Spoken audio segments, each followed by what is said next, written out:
Okay. Hi everyone. I'm Philipp. I'll talk about Showdown of the Asserts. If you have any questions or feedback, I'm happy to have them after the session or via Twitter. My Twitter handle is Rod13 of my last name, so it's easier to remember. I'm from beautiful Vienna, city of fatty foods, classical architecture, and beautiful women. Or probably not, yeah. I work at a small company. We do electronic data interchange, like automated ordering for the supermarket, so we make sure that the stuff you want to buy tomorrow in the supermarket gets there. And when I'm not working, I'm organizing meetups, like I'm organizing a database meetup in Vienna and a Papers We Love, which is more on the theoretical background. Yeah, so these are my hobbies besides conferences. But today we are talking about asserts. Assert, if you look it up in the dictionary, it will say state effect or believe confidently and forcefully, which is kind of the target of an assert. But this talk is not assertive. This is more an exploration of your possibilities. So how can you actually write your asserts? How should you write your asserts, and what you shouldn't do, probably. For us, at our company, we started like 4 years ago. At first, we started with plain JUnit. Then we said, okay, we need more concurrency, and JUnit doesn't do all the stuff we need. And then we said, okay, let's switch to TesterG. But let's first try, who actually uses JUnit? Everyone, okay. Who uses TesterG? Okay, very few. Who uses Hemcrest in addition to either this? Okay, also very few. AssertJ? Or has anybody heard of AssertJ? Okay, one. Who's using Spock? Yeah, okay. Okay, not so many. Okay. Who uses something else? Like Fast, or I don't know. Yes, what is it? Fast? Okay. Isn't it dead? Isn't Fast dead? Yeah, okay, you can still use it. Okay. Okay. So pretty much the regular stuff like JUnit. For us, we started off with JUnit. Then we said, okay, we need more concurrency, and everybody says, yeah, TesterG is more powerful. And so we switched to TesterG. And then we saw, okay, while everybody says, okay, TesterG is much more powerful, it's not so widely used, and we had different problems with, okay, the Spring integration at least 3 years ago wasn't so great, and we're using Apache Camel, and the integration there wasn't so great. And we said, okay, it's kind of a pain. Everybody is using JUnit, so we want to use JUnit plus the nice features TesterG has, and our current solution is to use JUnit plus Tempus Fugit, which is a nice little library which is not widely known. We have no idea why, because we absolutely love it. It makes, or it adds support for concurrency and everything you want to do. So that's the URL. It's a so-called Java microlibrary for writing your tests and testing concurrency code. And something that is very painful with plain JUnit, for example, is to have concurrent code. If you can read that. So I have 3 methods. Each one of them starts a thread, and I want them to run in parallel. And thanks to the little run with annotation from Tempus Fugit, you can just say all the methods in my class current test runner should run in parallel, which makes testing of concurrency bugs very nice. And the output of that will be something like that. Depending on how you run it, one of the threads will be faster than the other, so the order will change, but all 3 threads will run in parallel, which makes it very nice. Also, who has some kind of sleep in his tests? Even though you probably shouldn't do it. Yeah, sometimes you cannot really avoid it. If you want to sleep during your tests, I don't know, you need to test for timeouts or whatever. Normally you need to have the try, catch with interrupted exception, blah. So quite a lot of boilerplate. Tempus fugit adds lots of stuff like sleep, and then you explicitly say, okay, I want to sleep 100 milliseconds. So it's less verbose and a bit more explicit. That's a lot of the stuff that Tempus fugit gives you. Also, it can detect deadlocks and many other stuff. So if you want any, or if you test any kind of concurrency code, Tempus fugit is really nice.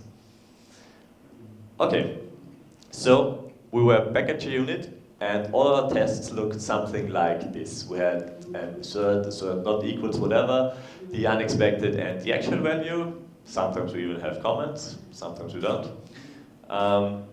So this is what we expect normally. And at our company, I'm doing builds and deployments and everything, so I regularly look at Jenkins and see, okay, which builds are failing, which tests are failing, and then I will go to the developer and say, okay, your test is failing, fix it. Or if I have a good day, I will look at it myself first, and if it's something small, I will try to fix it myself. So one day, we were looking at we had a failing test, and I looked at the test, and I found something like this. And yeah, it was very unexpected, because nobody had said, okay, we use anything besides JUnit. And I was like, okay, So the initial reaction, like everybody has, is go away. Die. So the second reaction after wanting to remove it was like, okay, what do you do next? You tweet about it. And I said, yeah, I'm not so sure it is. I still prefer the assert not equals. I think it's more readable than the assert that blah blah blah is not equal to, especially with all the parentheses. It just looks like a major pain for me. And I got a lot of interesting reactions. Like some said, yeah, Fest or AssertJ are much better. You have fluent interfaces, write the tests like that. It's even nicer. And then another friend said, no, too much choice. Tests will look totally different, just stick to the classic asserts. And then others said, no, throw it all away, go to Spock, which is Groovy, which is, at least for us, kind of weird. You have your Java code, and then you write your tests in Groovy, and it's just a second language just for the tests. And I'm still not sure if we want to do that. But it's definitely an option. Funnily enough, it's also written by a guy from Austria.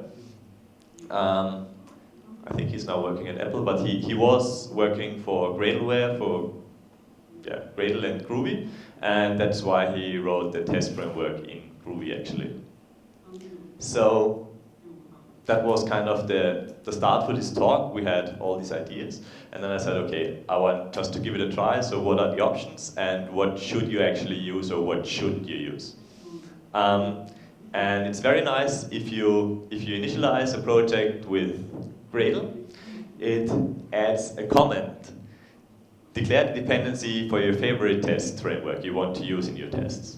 And I thought, okay, let's just do this in this talk. So what we will look at is JUnit and TesterG.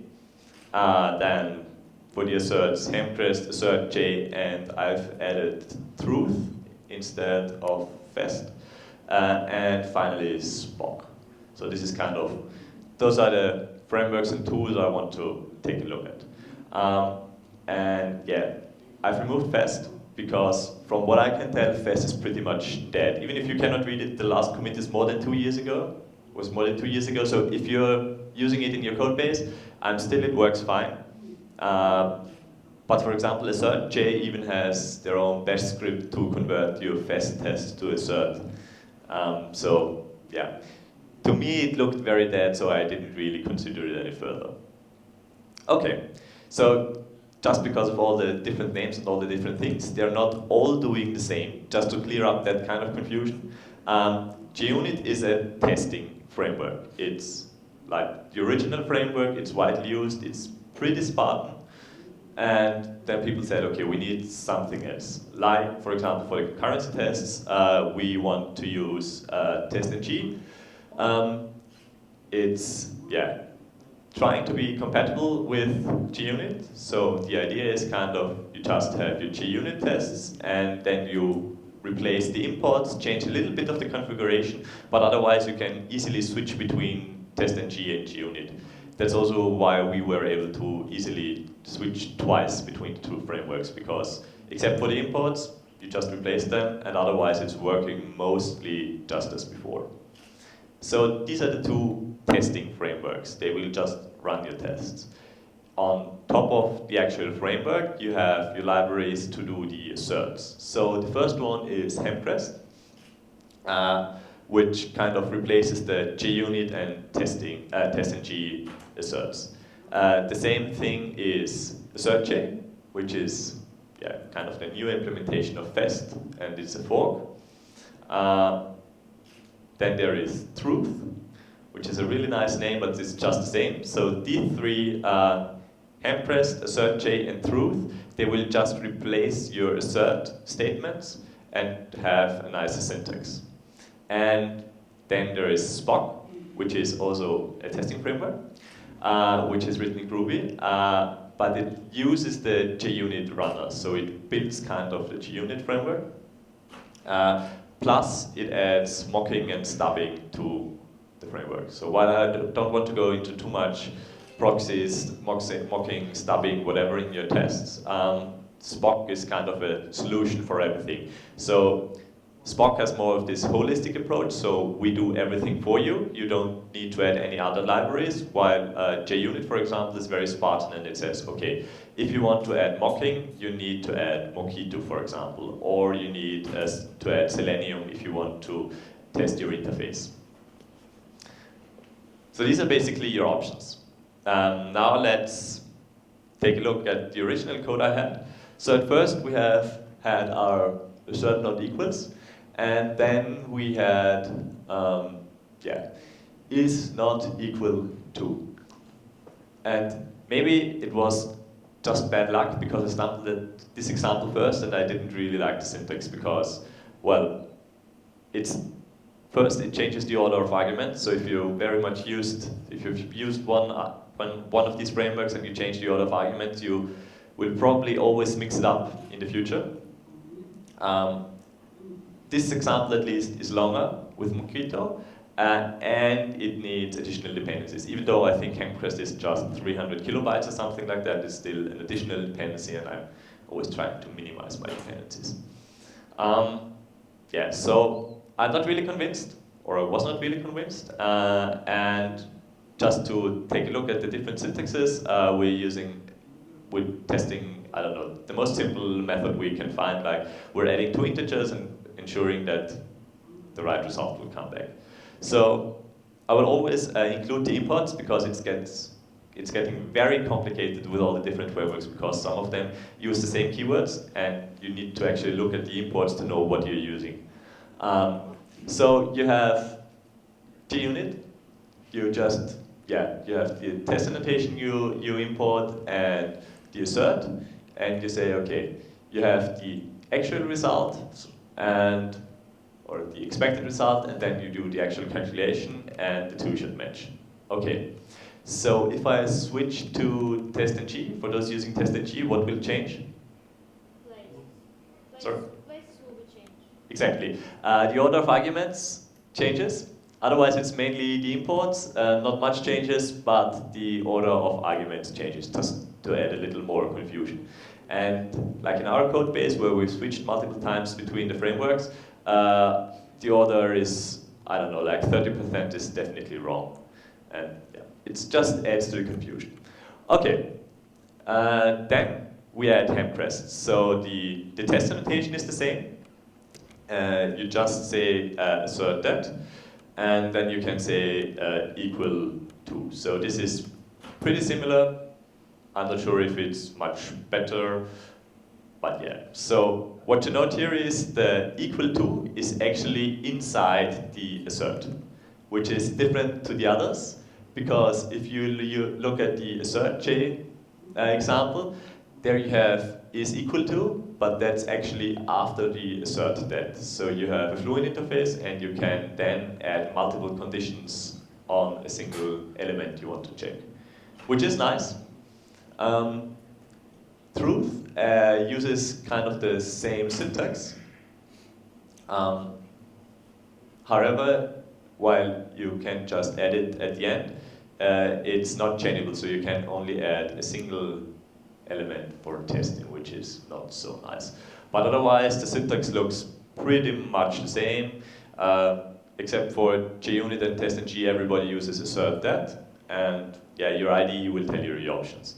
And then you have Spock, and depending on how much you're used to Groovy, this will be very nice or very bad. For us, it's pretty bad, because we're really only Java developers and we're not so used to Groovy. And okay, we have the definition.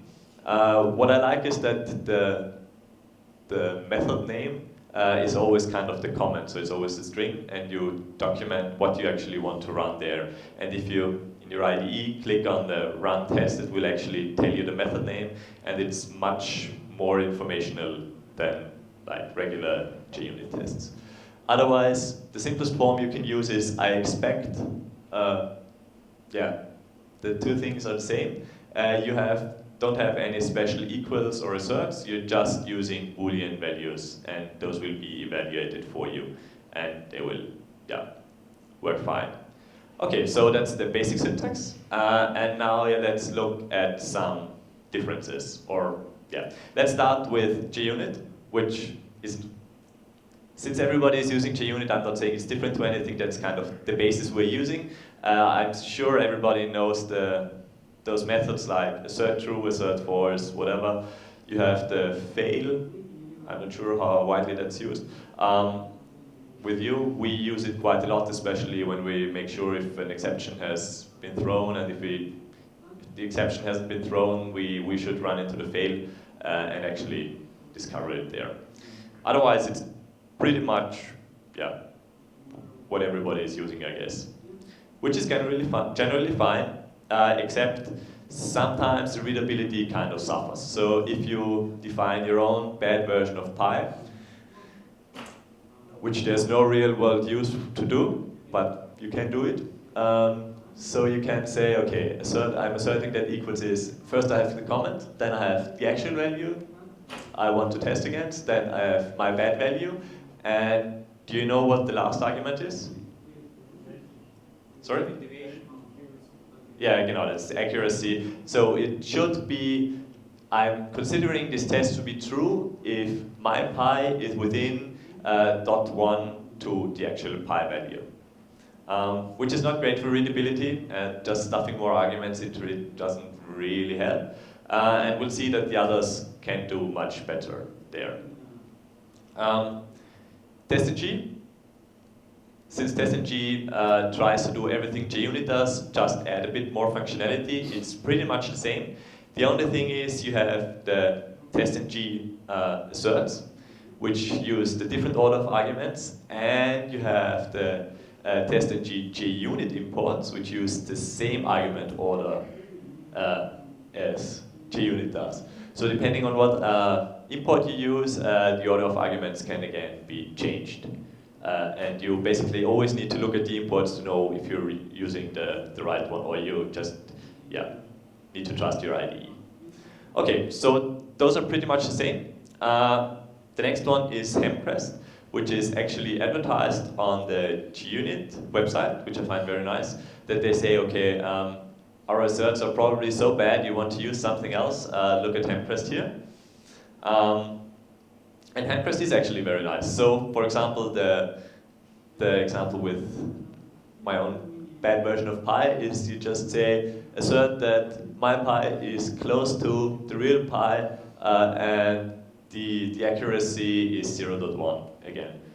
Which, in this case, I would say, okay, it's nicer, it's more readable, it's probably the better approach, and the more complex your comparisons are, the more you want to use it. For example, if you have, that's the actual example from the JUnit website, if you have some more complex structure, like you have multiple map elements, you can say, okay, first off, you define what you want to test against, and you just define it once. Then you say, I want all of these conditions to match, so you don't have to assert that or write the assert that multiple times. You just say all of these rules should match. And then you can say, okay, first off, the result should not be empty. Okay? Then you say, and contains in any order the following elements, which should be classes, which should be maps, and all have these entries. So it has entry with the ID and has entry with the email, and all of these must match. So if you want to write that in JUnit, you probably don't want to do that. This is definitely much nicer. So if your tests look something like that, I would say, okay, yes, Hemcrest is nice, use it. What I don't like so much about Hemcrest is what they call the Hemcrest sugar. So they have syntactical sugar, multiple versions on what to do.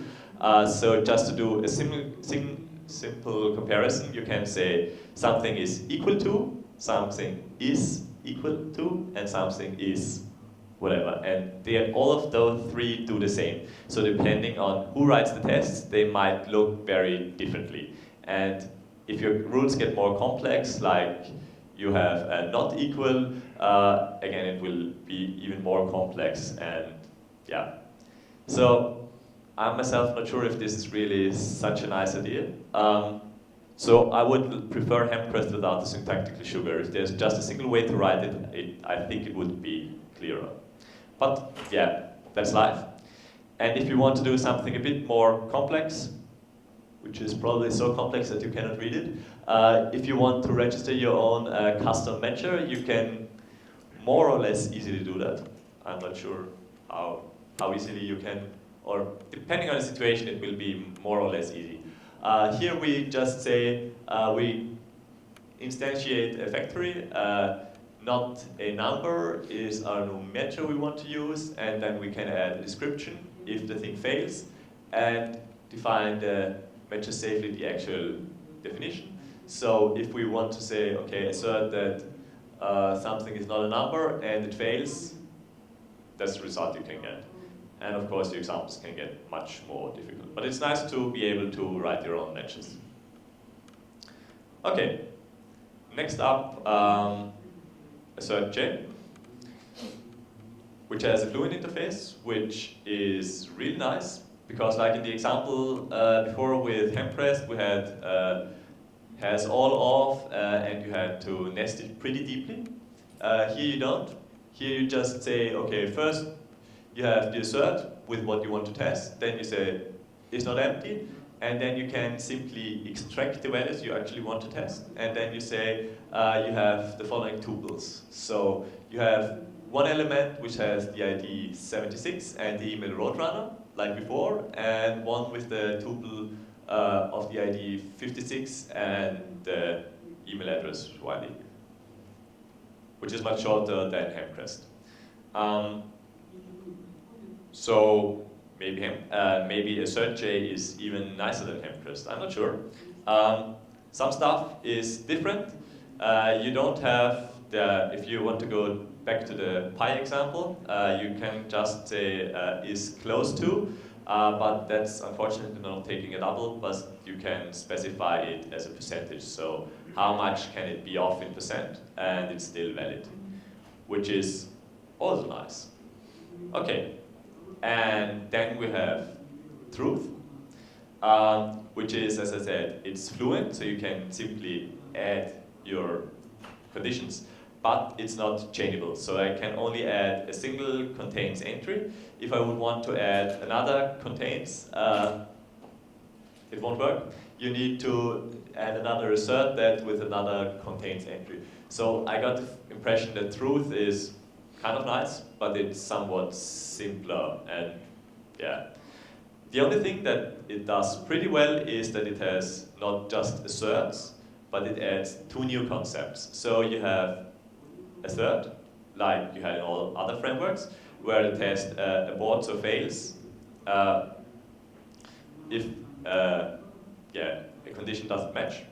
Then you have assume, which if the test fails, just skips the test, so it's like, okay, try that, ignore or skip the test if it doesn't work, and you can have expectations where test block, if you have multiple expects, it will not stop after the first failing one. It will run through all of them, and it will report which ones have worked and which ones haven't. So even if the first assert fails, like in JUnit or all other frameworks, the test won't stop, but the rest of the test will run through, and you will get the results of that, which is nice. But otherwise, it just feels a little simpler, and yeah, it also invented its own syntax. Depending on how much you like it, I'm not so sure. So while it reads nicely, assert that my pi is within blah of math pi, is again totally different than the others, and yeah, I'm not convinced that it's really worth it. Okay. So those were the Java ones, and then we can look at Spark, where we simply can say when the condition we want to match, then, and we simply have our Boolean evaluations like the stack is not empty, the stack size equals 1, and it contains exactly one of these elements. So it's just plain Groovy, no need for asserts.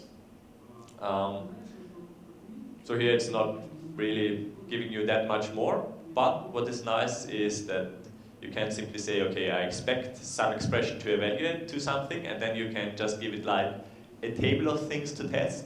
So we pass in Spock and make sure it has the length 5, we pass in Kirk and ensure it has the length 4, and Scotty has the length 6. And here you can just, much like fixture, for example, you could just add lots of values to test without actually writing any code, but you just provide the list of arguments and they will then be evaluated, which is nice. And you can even combine Spock with hemcrest matches. So if you want to have the close to with the pi example again, you can just say, I expect that my pi is close to, and that now comes from hemcrest again, close to math pi, and yeah, okay, that's 1 0 too much, that won't actually match. Okay, so these are basically your options. And to conclude that, I would say the whole assertion thing is kind of a mess. First off, the arguments change whichever framework.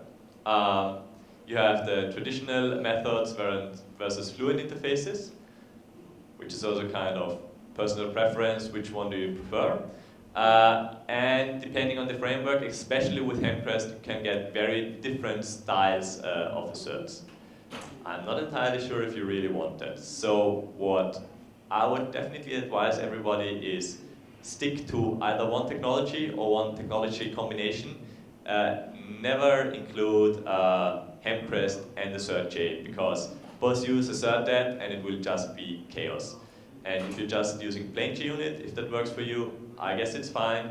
If you want to use something a bit more powerful, I would normally use hemcrest or Shortchain.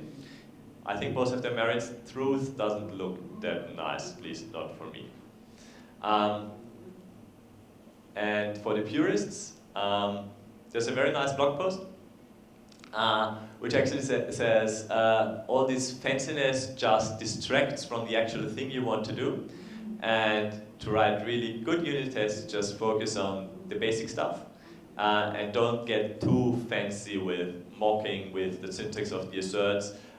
Just make assert equals, nothing else, and it is kind of the purest form, and it will, yeah, hopefully create the best tests. And finally, there is no maybe in tests. So if you write any comments, don't write this should do something, because either the test does it or it doesn't. But this is kind of, yeah, my personal belief. It doesn't make any change from the point of code view, but it's just if you write a unit test, make sure it's really a strong statement, and it should not be like a soft statement, something should happen or something should do something, but make it strong and say, okay, this does that, and depending on your opinion, yeah, probably just with a plain assert equals, which would be the best options. Okay, so Now that we've heard all the details, what would you prefer? Okay, question, yes, sure. Yes. Two questions on two related slides about headrest when you compare, you expect some values from the array or from the collection. So if you could do... You want to go back to that? Yeah. Wait. Yeah, this one. Yes. Basically, is it possible to combine these two inner or together to change the assertion? So what it checks basically? That it contains the 6 values in any order, or? No. So you have, what you will get here back is kind of, so this is a map of attributes, but then again, I don't know, it's a list of people or whatever. So this will be, so one entry is Roadrunner, and Roadrunner has a map of attributes. And then the other entry is Wiley, and Wiley have an ID, an email, and he has probably other attributes. So within one entry, they have a map of attributes. Okay, got it. So it's kind of two levels of nesting, which we are actually testing. So otherwise, if you would have just a single one, you could just say all off, and then you could throw in all the single values. But this is just to show an example that is more deeply nested, just to make it a little more interesting. Okay, and the very next slide, please. So you said that all three statements do the same, but I believe the first and the third one are different. The first one checks quality, while the third one checks identity. No, I don't, or at least the official documentation also says all three do the same, but I have never used the is actually. Actually tried it. Oh, okay. Yeah, it seems that they do what I just displayed. Okay, so you think it's like in JUnit you also have the is, like where it's is identity, yeah, so the actual reference, and not the quality. Okay. Maybe the documentation is bad. I haven't tried it out because I'm never using the is. Okay, but I'll check. I'll fix the slides if. Yeah, thanks for the comment. Otherwise, what's the general feeling? What would you want to use? Just plain JUnit? Assert? Assert chain? Okay. Yeah, I mean the chaining is very nice. That's definitely. I will need to talk to my Hemcrest colleague if you can convert to Assert chain, but I'm not sure if how convinced he is. Yeah, we'll see. There was a question. Yes. Can you show example or answer me how I can test methods in controller using these technologies?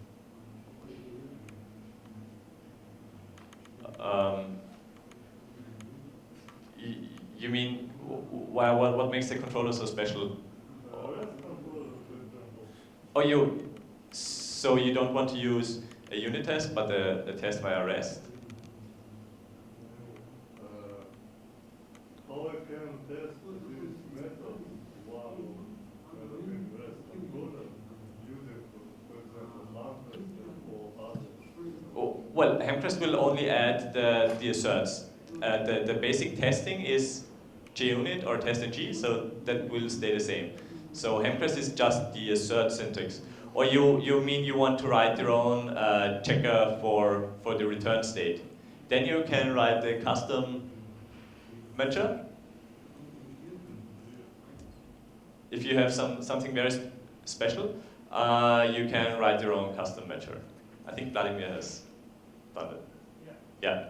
So, but you said what? It took like 1 or 2 days? No, it depends on how complex. Yeah, sure, but it. The structure you want to test, you want to mention. But basically, when the structure is really like big and you have like something like HTTP response or stuff, and you want customizations, so it will take time to get used to measures. That's definitely the case. Yeah. They have a very like big hierarchy of these measures.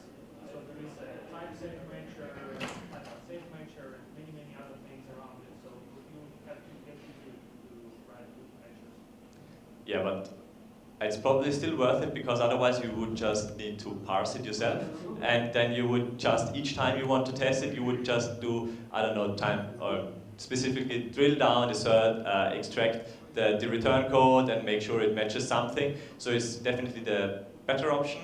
I don't know. Have you thought about open sourcing it? If it's very generic, or is it?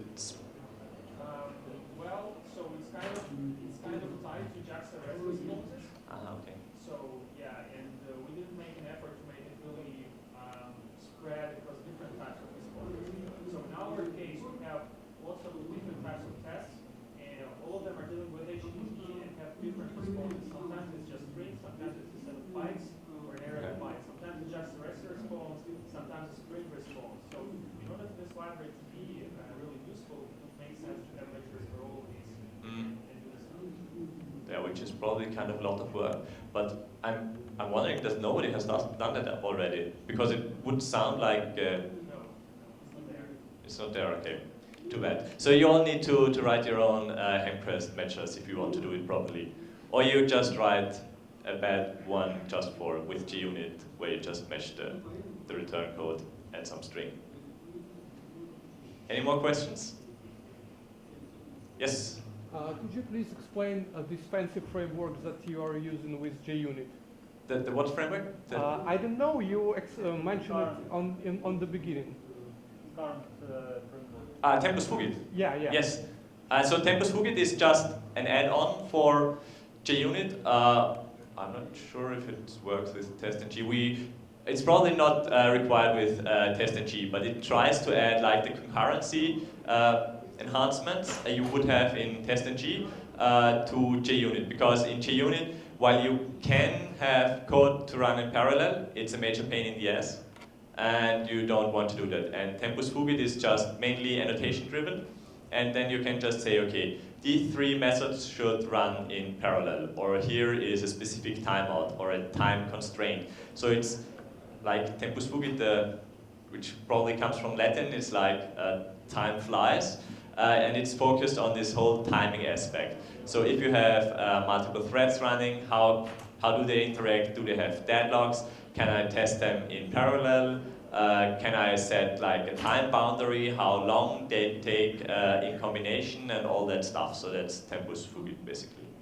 And we use it a lot for, while it's nice for unit testing, it's mainly nice for, or it's much better for integration testing. So if you have something on a higher level you want to test, there you have the timing constraints normally, like, I don't know, the response from that component must come back in 50 milliseconds. And it's, while you can do that with JUnit, it's much more painful. And here it's more annotation driven. And then you can say, okay, make sure this doesn't take longer than that, make sure there's no deadlock, make sure you can run these in parallel, all these things which work pretty nicely that way. So for us, it's a real enhancement for JUnit.